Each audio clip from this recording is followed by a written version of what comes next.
নমস্কার, Bengali health অ্যাফেয়ারে আপনাদের আবার স্বাগত।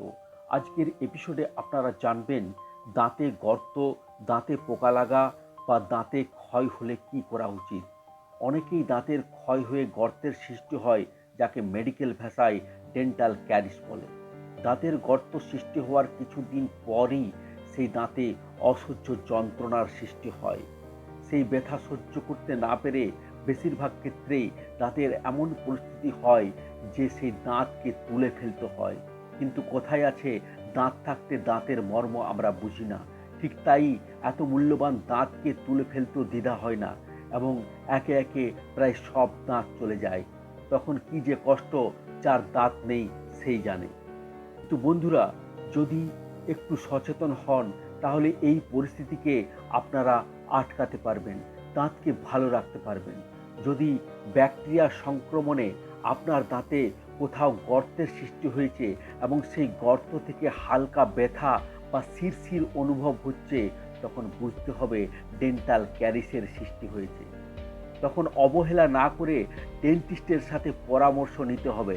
ডেন্টিস্ট আপনার দাঁত পরীক্ষা করে জানাবে আপনার দাঁতের গর্ত বা দাঁতের পরিস্থিতি কী।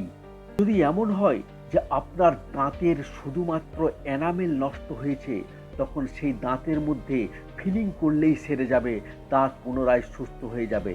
আর যদি দাঁতের গর্ত এনামেল ভেদ করে ডেন্টিন পর্যন্ত পৌঁছে গেছে, সেক্ষেত্রে বেশিরভাগ ক্ষেত্রে ফিলিংয়ের মধ্যেই ঠিক হয়ে যায়। কিন্তু দাঁতের গর্ত যদি এনামেল ডেন্টিন ভেদ করে ভেতর পর্যন্ত, অর্থাৎ দাঁতের পাল্প পর্যন্ত চলে গেছে, তখন দাঁতের ফিলিং করলে কাজ হবে না, ব্যথা থেকে মুক্তি আপনি পাবেন না। তবে সেই দাঁতকেও রাখা যাবে, তখন দাঁতটিকে রুট ক্যানেল ট্রিটমেন্ট করতে হবে। আর তারও বেশি দেরি করে দিলে তখন অনেক প্রবলেমে পড়বে। তাই দাঁতের সামান্য অসুবিধা হলে বা দাঁতে যদি ছোট গর্ত সৃষ্টি হয়, তখন অবহেলা না করে ডেন্টিস্টের সাথে পরামর্শ করুন। তখন শুধুমাত্র ফিলিংয়ের মাধ্যমেই ঠিক হয়ে যাবে। আর যদি অবহেলা করতেই থাকেন, তখন শেষ পর্যন্ত দাঁতের প্রচুর ক্ষতি হয়ে যাবে। আশা করছি বুঝতে পেরেছেন, দাঁতে গর্ত হলে, দাঁতে ব্যথা হলে, দাঁতে পোকা লাগলে আমাদের কি করা উচিত। এবার আসুন জেনে নিই দাঁতকে ঠিক রাখার জন্য কিছু ঘরোয়া উপায় সম্বন্ধে। নাম্বার 1, একটা লবঙ্গ নিন। সেটি দাঁতে দাবিয়ে ধীরে ধীরে চিবিয়ে তার রস খেতে হবে।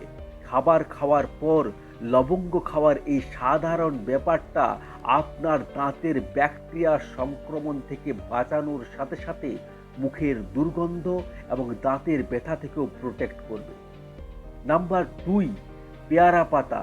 হ্যাঁ বন্ধুরা, পেয়ারা গাছের পাতার মধ্যে পাওয়ারফুল অ্যান্টিব্যাকটেরিয়াল এবং অ্যান্টি ইনফ্ল্যামেটরি প্রপার্টি থাকে, যা দাঁত ও মাড়ির ইনফেকশন থেকে প্রোটেক্ট করে। পেয়ারা পাতার মধ্যে কোয়েরসিটিন নামক এক কম্পাউন্ড থাকে, যেটি একটি প্রাকৃতিক অ্যান্টিঅক্সিডেন্ট, যেটি আপনার ওরাল হেলথের জন্য ভীষণ উপকারী। 5 থেকে 6টি পেয়ারা পাতাকে 1 গ্লাস জলে ছিঁড়ে ছিঁড়ে দিয়ে সেই জলটিকে ফুটিয়ে নিন এবং সেই জল দিয়ে খাবার খাওয়ার পর মাউথ ওয়াশের মতো ইউজ করতে পারেন। যতবার খাবার খাবেন তারপরে এই জল দিয়ে মাউথ ওয়াশ মতো ইউজ করবেন। নাম্বার 3, নিম দাতুনের ব্যবহার। এর মধ্যে powerful অ্যান্টিব্যাকটেরিয়া, anti fungal, anti inflammatory property থাকে, যা দাঁত ও মাড়িকে সর্বদা সুরক্ষিত রাখে। সকালে ঘুম থেকে উঠে একটা নিমের দাতুন নিন এবং দাতুনের শেষ ভাগটি চিবিয়ে চিবিয়ে ব্রাশের মতো বানিয়ে নিন এবং ব্রাশের মতো সম্পূর্ণ দাঁতে হালকা হালকাভাবে ব্রাশ করুন। খাবার খাওয়ার পর সারাদিনে 2 বার করে দেখুন, আপনার দাঁতের প্রবলেম হবে না, দাঁত ভালো থাকবে। তো বন্ধুরা, এ ছিল গুরুত্বপূর্ণ ইনফরমেশন। ভিডিও ভালো লাগলে অবশ্যই এটিকে লাইক করুন।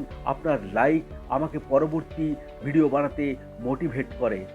আর যদি প্রয়োজন মনে করেন, এটিকে শেয়ার করুন, যাতে সবাই জানতে পারে এবং উপকৃত হতে পারে।